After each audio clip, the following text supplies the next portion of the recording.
Today we'll be talking about the Bitcoin sideways actions between the 40,000 and the 30,000 range level, and what is the behavior and the things that's happening on the rest of the altcoins. Also, we'll try to check the Ethereum move breaking its all-time high, but looks like it's trying to retest again the previous resistance, now acting as a support.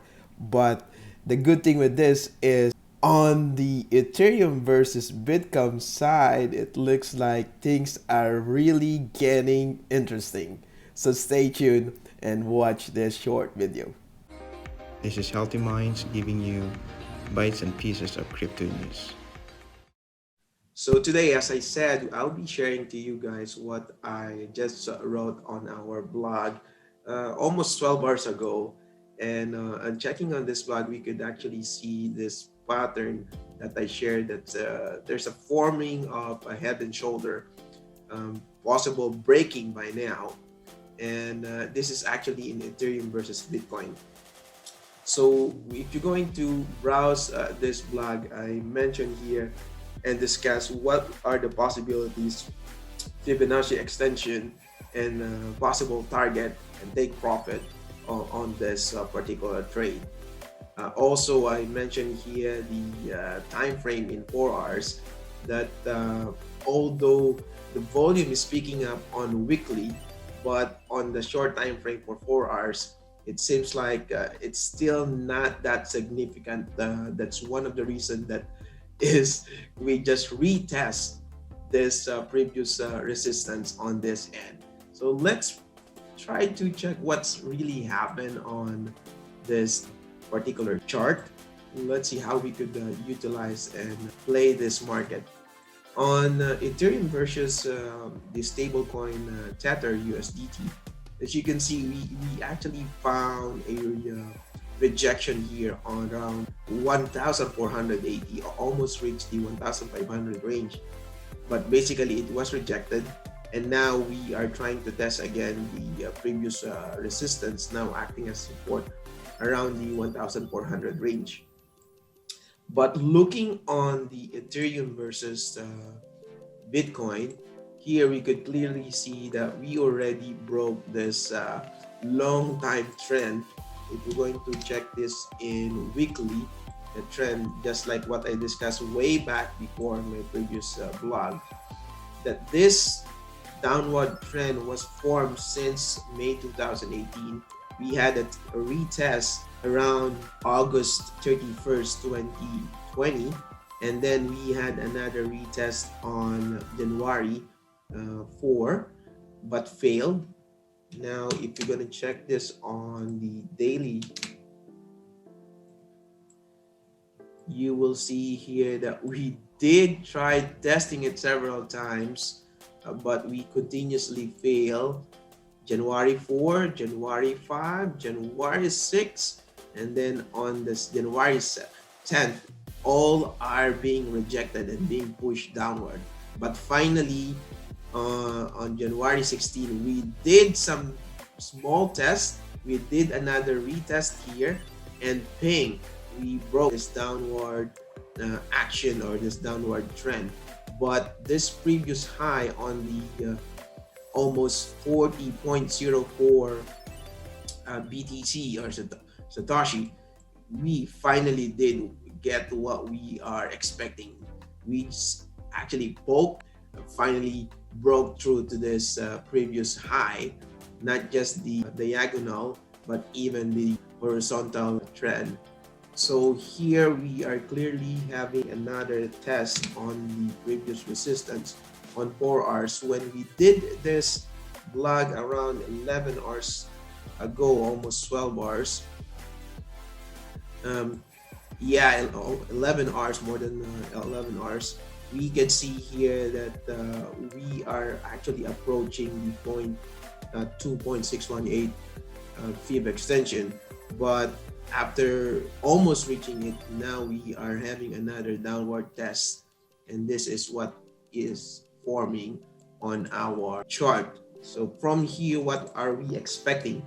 Well, right now I'm planning to, or actually I already tried to enter this trade but a good entry also is around the zero point 0.4 Satoshi. From here, we could expect a possible bounce again and move to upwards. But if this will fail, this support, expect that the 0.30 or 0.037 will be a good support and buy in. That's it for today. I'll try to update you guys on what's going on in the market.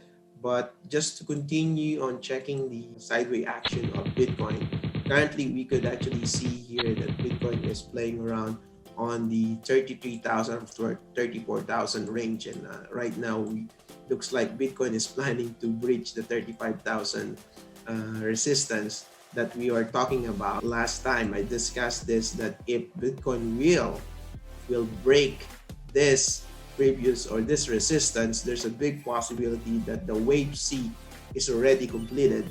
And if that's the case, then we could expect Bitcoin to continuously move here before we try to have a possible test again on this range. And then we might again try to test the 40,000 range. And hopefully by that time, a break on our next target. And the next target that we should break, of course, is the 42 all-time high. And we could even go further up to 50,000, 55,000 range. But right now, it's too early to discuss that. As we could see, as at the moment, Bitcoin is having difficulties breaching this current resistance around 35,000 range. Meanwhile, on our dollar index, let's see what's going on in the index, if there would be any change of trend. But last time we checked this is actually on the list of plummeting. Like I mentioned before, that Joe Biden's just announced that they will continue to do the stimulus on US to give support on their citizens. Right now, we are seeing a bounce on 90 points. We're now trying to breach the 90.4 index dollar. Expect that we will have additional resistance on 90.4, 90.5 range. And there's a big possibility that we will continue doing the downtrend here. And if that's the case, if dollar will continue to go down, based on the fundamentals, there's still no other things that will support that the dollar will continue to go up in comparison to the market. Now that we just confirm this resistance here, we might continue to go down here. And if that's the case, gold, silver, and Bitcoin will continue to go up in value. Checking on the coin market cap, right now we're still laying above the 63.6 Bitcoin dominance. It went down already, expecting that the altcoins will continue to move up. And as you can see here, the Bitcoin dominance is continuing to go. And just like what I mentioned before, when Bitcoin is on the sideways, expect that pump from the altcoins. Meanwhile, on the total market cap, we are now more than 1 trillion. The last 24 hours, we have 138 billion. Checking the rest of the market, as you can see here, in comparison to dollars, most of the alts are on green. Comparing them to Bitcoin, we have Ethereum at almost 14% better than the Bitcoin performance. Now that Bitcoin is, as I said, is on the sideways action. Polkadot is almost 7%, Chainlink at 12%, Uniswap at 24%. We have Aave at 36%, Data at 7%, VeChain at 7%, almost 8%, Synthetics at 8%, Celsius at almost 15%. What else do we have here? Yeah, almost of my altcoins are really doing good. So expect this volatility in the market, especially that Ethereum looks like will follow Bitcoin on how Bitcoin broke its all-time high and reaches double in a short period of time. On our next video, we'll try to discuss the market cycle and what are the alternative altcoins that we could feature on our channel that are good buys. because most of the people I see they're trying to FOMO, or trying to see that Bitcoin is too expensive already. Maybe we could buy alternative altcoins that could make us millionaires. So let's try to see if that mentality would be aligned on how we should invest and trade the market. So make sure to subscribe, like this, and share so that you will be kept updated with our crypto news and along with the daily and weekly global market updates.